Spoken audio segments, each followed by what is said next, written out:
দেখো সকল ছাত্রছাত্রী ও ভাই বোনেরা, আজকে একটা তোমাদের ম্যাথ আমি দেখাচ্ছি। এটা হচ্ছে শতকরার ম্যাথ। এই ম্যাথ অনেক পরীক্ষাতে এসে থাকে, তাই যদি তোমরা ম্যাথটা ভালো করে বুঝতে পারো আশা করি তোমরা উপকৃত হবে।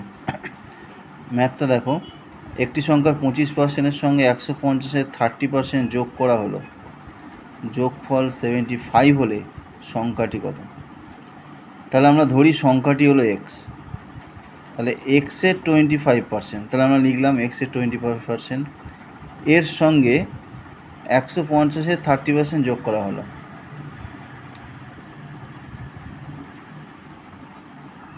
মানে তোমরা বুঝতেই পারছো যে এক্সের 25 মানে সংখ্যাটি 25%, মানে এক্সের 25%, যেহেতু আমরা সংখ্যাটা এক্স ধরেছিলাম, তার সঙ্গে 150-এর 30%, এই যে 150-এর 30% বলা আছে, 150-এর 30%